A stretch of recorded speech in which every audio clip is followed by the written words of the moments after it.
Donc on termine avec toi, Hélène.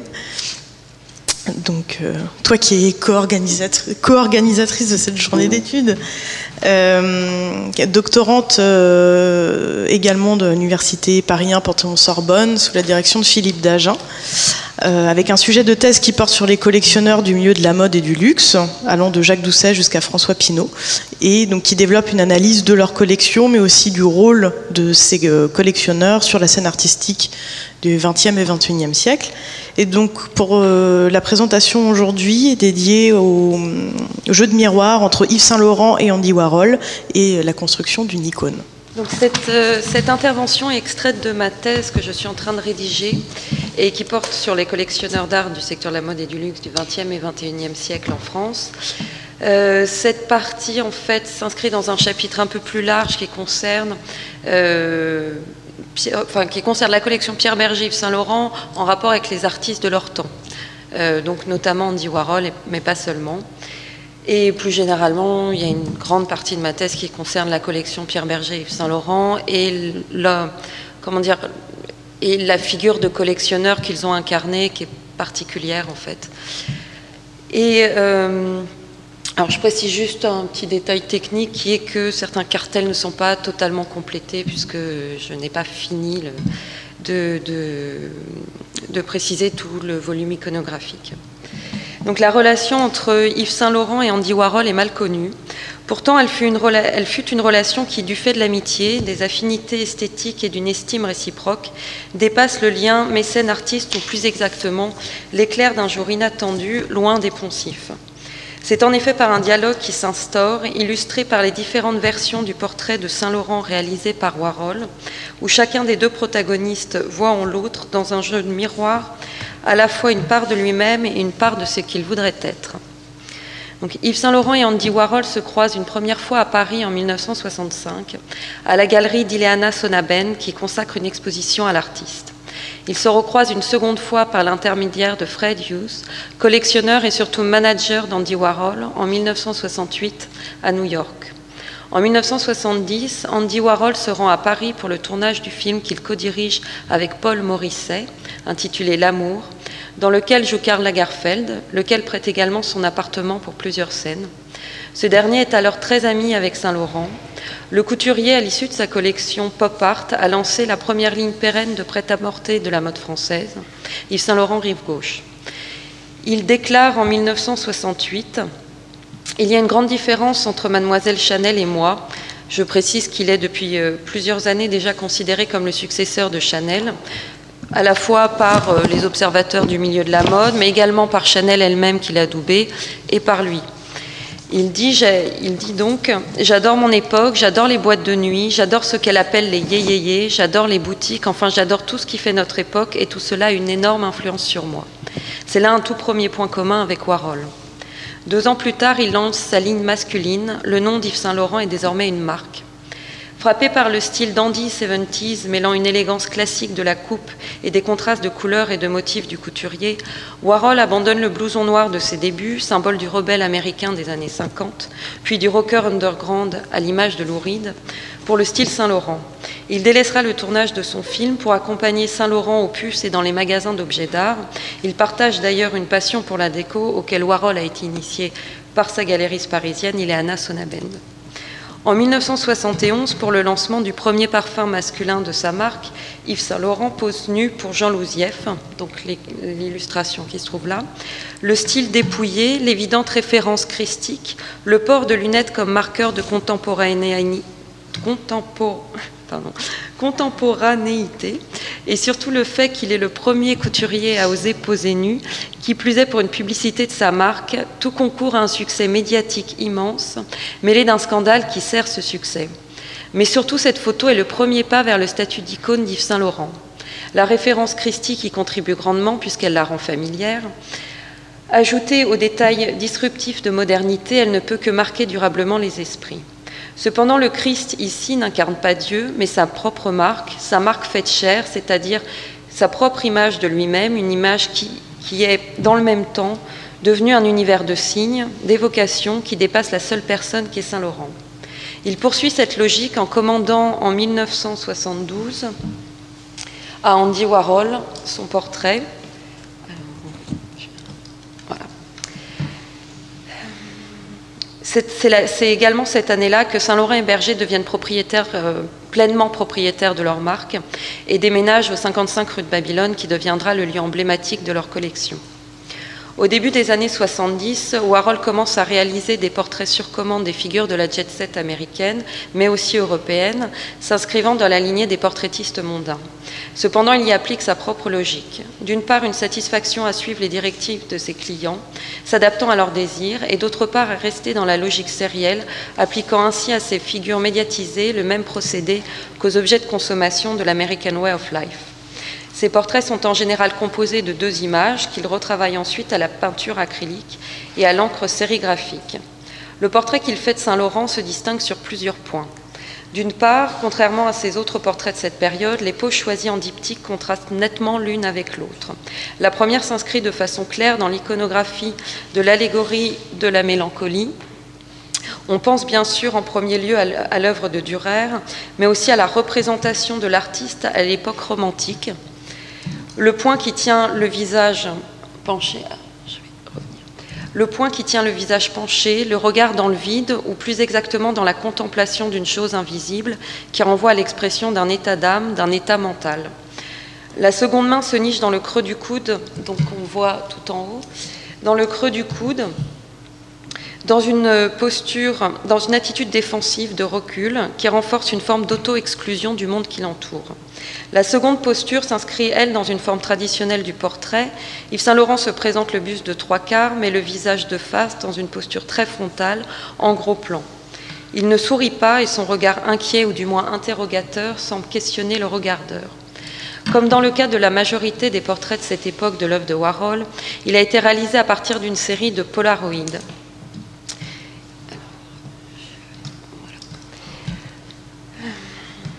Sur l'une des séries, il existe 2 séries de polaroïdes de Saint-Laurent par l'artiste réalisées en septembre-octobre 1972 lors d'un voyage que fait Warhol à Paris. Sur l'une des séries, Saint-Laurent est habillé dans un camailleux de blanc sur fond blanc et pose de profil ou de 3/4. Il ne regarde jamais l'objectif. Certaines des poses s'offrent en variante de la figure mélancolique, la main sur le cou ou le poing sur la pommette, de façon assez similaire à l'une des images de son portrait. Sur la seconde série, celle qui sera retenue par l'artiste pour la réalisation du portrait, le couturier porte un costume sombre, une chemise à rayures et un nœud papillon à pois dans le fameux style dandy 70s évoqué précédemment. Sur cette série, il prend la pose archétypale de la représentation de l'intellectuel, une partie des doigts repliés sous le menton, soutenant le visage, celui tantôt tourné vers l'objectif, tantôt regardant un point au loin. Un autre polaroïde le montre cette fois le visage de face relevé et le regard frontal dans une pose très proche de la première image du portrait final. Et enfin, 2 autres illustrent des variantes de la posture mélancolique testée dans la première série. Et la seconde, donc on voit ici à l'écran, servira de modèle pour l'une des 2 images du portrait final. Cette œuvre dresse le portrait de l'artiste tourmenté et rappelle cette phrase de Marcel Proust, citée à maintes occasions par Pierre Berger à propos de son compagnon, et que ce dernier citera lui-même lors de son discours d'adieu à la haute couture en 2002. « La magnifique et lamentable famille des nerveux est le sel de la terre. Ce sont les nerveux et non pas d'autres qui ont fondé les religions et composé les chefs-d'œuvre.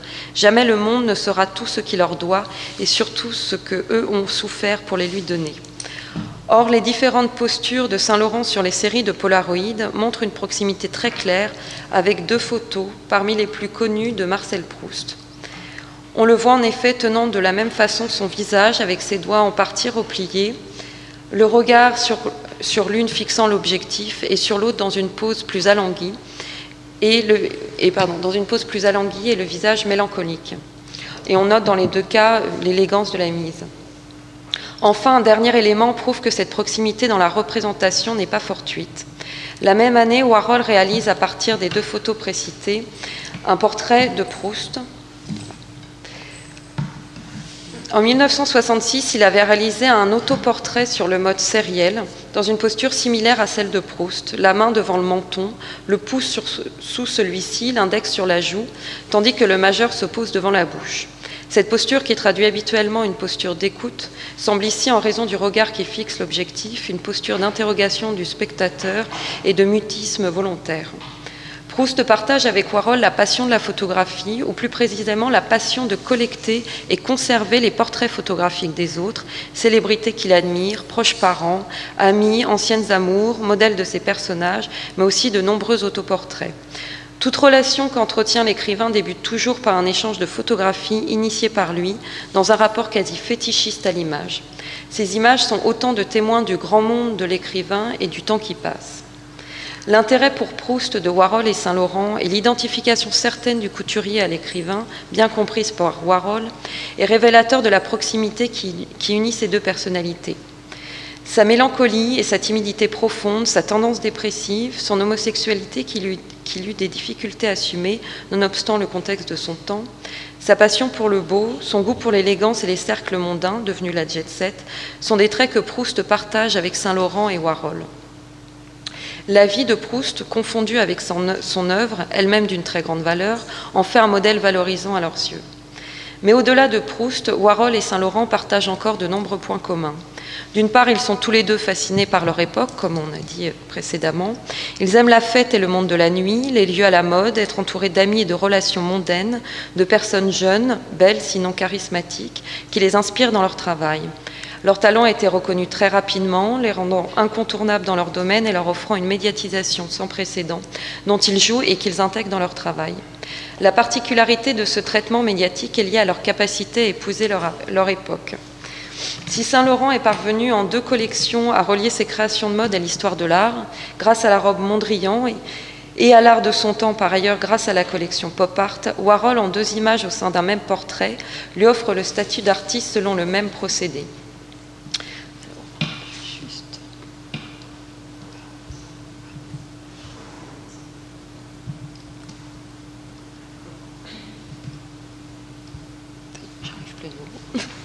C'est pas grave, de toute façon on voit, c'est pas un souci.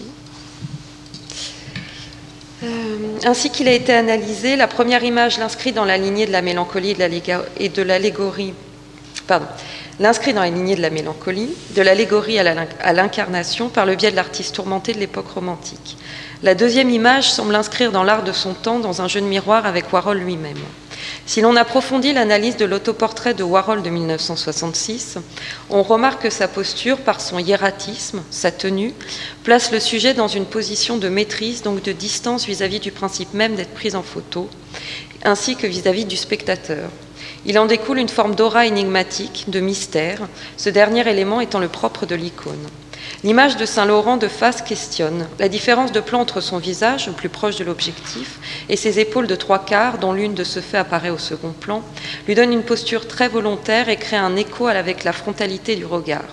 Leurs attitudes dans ces 2 portraits sont dissemblables, mais leur complexité respective les rend proches et les distingue des autres portraits réalisés par Warhol à cette époque. En outre, il se différencie des autres par la multiplicité des couleurs choisies par Warhol. Les variations chromatiques se déclinent dans les 2 cas dans une multiplicité de nuances jusqu'à la quasi-saturation. On retrouve par ailleurs une composition basée sur la multiplication d'une image, et de 2 dans le cas de Saint-Laurent, qui divise la toile. Enfin, on note la disparition partielle du visage, soit par la pose quasi de profil, soit par saturation de la couleur qui efface le contour du visage de Saint-Laurent dans une des images donc, qui se trouve voilà, tout en haut, celle où sa veste est violette et verte. Selon le même dispositif d'ailleurs que dans l'autoportrait de Warhol, on le voit également disparaître par la saturation de la couleur. On peut remarquer un autre aspect du traitement de la couleur. Warhol maquille Saint-Laurent. Il le représente avec du fard violet, ainsi qu'un trait de crayon sous chaque paupière et du rouge à lèvres. Alors je vais remettre la première pour que vous voyez en gros plan. Voilà, peut-être plus clair. Alors, ce n'est pas un dispositif inédit dans son travail, puisque l'année précédente, il avait représenté l'un de ses Mao de la même façon.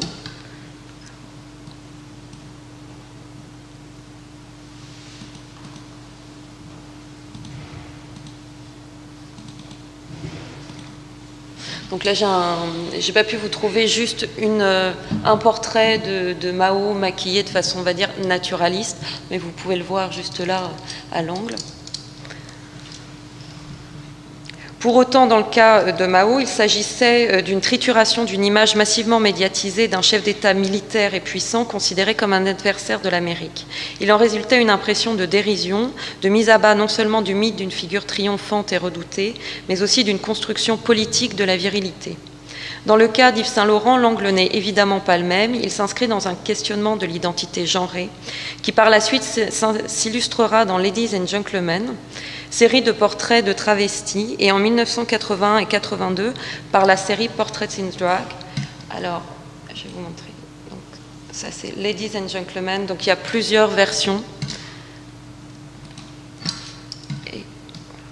Et Portrait in Drags, c'est une forme d'autoportrait, si l'on peut dire, même si elle n'est pas qualifiée comme telle par Warhol, d'autant plus qu'il est assisté pour ces photos-là, et où il apparaît donc avec différentes perruques et maquillages féminins. La question soulevée par le maquillage semble être une façon de représenter une composante de l'identité d'Yves Saint-Laurent, son homosexualité. Il utilise l'attitude homophobe traditionnelle de rattachement à la féminité, rabaissement infamant, par le biais d'un dépouillement de l'identité masculine. Warhol neutralise ce dispositif par sa démarche artistique et l'élégance de sa composition, dans un travail colorimétrique basé sur des échos de nuances entre la couleur des vêtements et de leurs motifs, auxquels il a sorti les traits de cosmétiques. En outre, il restitue de cette façon subtile le fait qu'Yves Saint-Laurent assume son orientation sexuelle à travers son statut social, qui mêle inextricablement sa relation avec Pierre Bergé et son travail de grand couturier. Parce qu'il faut se souvenir que dans les années 70, Yves Saint-Laurent et Pierre Bergé ne se sont pas cachés d'être en couple, n'ont pas revendiqué de façon militante, mais le simple fait de se montrer ensemble, d'être photographiés ensemble, aussi bien en tant que partenaires professionnels qu'en tant que couple de collectionneurs, a été une image vraiment marquante qui revendiquait en fait une certaine normalité, une indifférence face à leur orientation sexuelle et à leur couple. Le questionnement identitaire qu'il concerne les États-Unis, Warhol lui-même ou ses sujets est un élément central de son œuvre. Le genre, composante importante de l'identité individuelle, devient naturellement une source de réflexion dans son travail. Le contexte s'y prête d'autant plus qu'on voit à cette époque l'avènement de figures androgynes, objet d'une médiatisation massive, qui s'inscrivent dans une remise en cause générationnelle avec des figures telles que David Bowie, Mick Jagger ou encore Grace Jones. Le rock et le disco le font par la théâtralité volontairement transgressive, tandis que le mouvement hippie s'y emploie par la déconstruction et la contestation des normes. Warhol est devenu ami avec Bianca et Mick Jagger au début des années 60. Il réalise pour les Rolling Stones la pochette de leur disque Sticky Fingers. Bianca Jagger est l'une des figures incontournables de la jet set dans laquelle évolue Warhol. C'est par ailleurs une proche amie d'Andy Warhol. Elle réalise d'ailleurs un certain nombre d'interviews pour le magazine du même nom de Warhol, dont celle d'Yves Saint-Laurent en janvier 1973. La même année, elle demande à Warhol de faire un portrait commun de son époux et d'elle-même comme King and Queen, sous-entendu de la jet set, ce que Warhol refuse. 2 ans plus tard, il commence à réaliser plusieurs portraits de Mick Jagger, dont l'un est particulièrement intéressant du point de vue de l'expression de l'androgynie.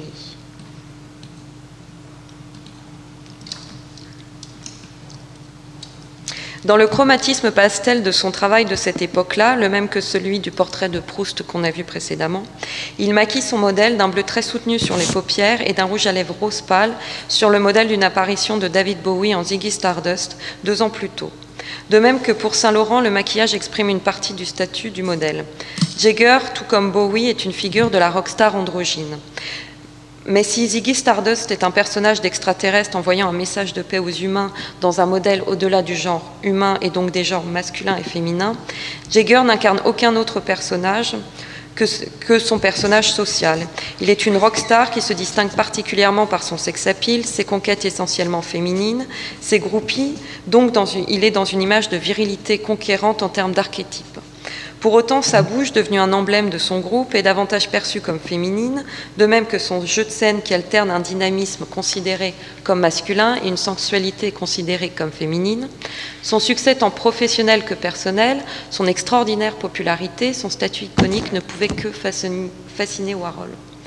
3 ans auparavant, il avait repris son iconographie de Saint-Laurent et produire de toute commande de la part du couturier une série de portraits toujours dans le même chromatisme pastel. 1 an plus tard, alors, je vais préciser, donc évidemment on voit le même travail de coloris pastel que pour le portrait de Proust. On voit aussi le même que pour Mick Jagger. Et ce que je trouve intéressant, c'est l'image tout en haut ici qui sépare son visage en fait en 3 zones de couleurs et qui, je trouve, ressemble beaucoup à une autre image évidemment de David Bowie en Ziggy Stardust avec le fameux éclair qui traverse le visage. Un an plus tard, il réalise de nouveau une série de portraits hors commande de Saint-Laurent, mais cette fois en reprenant les couleurs violentes de la série Ladies and Gentlemen.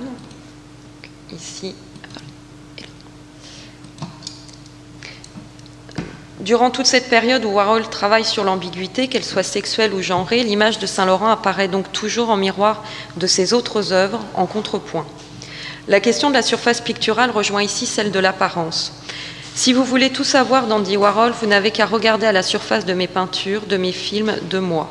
Me voilà, il n'y a rien dessous. Semble résonner dans une de ses autres réflexions lorsqu'il dit « Si quelqu'un me demandait quel est votre problème, je serais obligé de répondre ma peau ». L'art du portrait de Warhol consiste à la fois à révéler certains aspects de la personnalité de son modèle à travers l'image sociale de celui-ci, tout en y projetant ce qui l'intéresse chez lui. On peut d'ailleurs penser que cela explique son refus du portrait du couple Jagger, Warhol s'intéressant finalement moins à la vision qu'avait Bianca Jagger de son propre couple et de l'image sociale dont il bénéficiait qu'à son propre point de vue à lui sur Mick Jagger.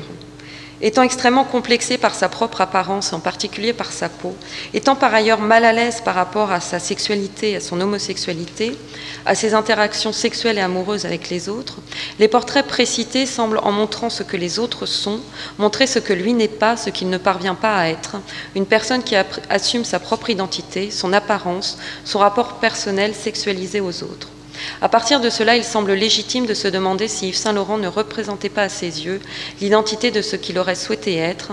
Saint-Laurent est à cette époque aussi iconique dans son domaine que Warhol l'est dans le sien, mais il est aussi un homme aimé et désiré, ayant un compagnon et des conquêtes, osant se faire photographier nu, un homme perçu comme élégant, beau et charismatique.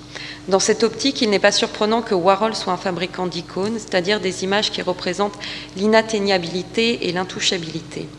Or, dans cette série de portraits, ces icônes sont sexualisées, elles deviennent icônes par leur sex-appeal. De l'autre côté, Saint-Laurent cherche par la mode féminine axée sur la création du désir à créer une femme iconique et à devenir lui-même une icône. Il se joue dans cet ensemble de portraits une double relation de manque et d'envie, de sacré et de profane autour de la question de l'icône. Saint-Laurent vit le statut le plus sacré dans une société laïque, celle de l'artiste de Warhol. Warhol lui envie son sex-appeal qu'il n'a pas. Lorsqu'en 2009, le Grand Palais organise l'exposition Le Grand Monde d'Andy Warhol, axée sur les portraits qu'il a réalisés, son commissaire d'exposition, Alain Kueff, demande à Berger de prêter le portrait de Saint-Laurent, ce que Berger accepte. 2 jours avant le vernissage, Berger, découvrant que celui-ci figure dans la section Glamour, dévolue aux créateurs de mode, exige que l'œuvre soit changée de place et qu'elle figure dans la section des artistes, ou à défaut seule dans le grand escalier entre les 2 niveaux. Son souhait ne pouvant être accepté, il refuse que l'œuvre soit exposée. Au-delà du scandale médiatique pris par l'affaire, il est intéressant de comprendre que le statut d'artiste d'Yves Saint-Laurent est au cœur de son récit et Berger ne fut pas le moindre acteur de cette construction médiatique. Le ramener dans l'espace symbolique et muséal des créateurs de mode constitue pour Berger le dépositaire moral de l'héritage critique de Saint-Laurent, un manquement à son rôle de perpétuation de la légende Saint-Laurent. Depuis la mort de celui-ci, Berger ne manque jamais de poser devant son portrait. Je vais d'ailleurs vous en montrer un. Voilà.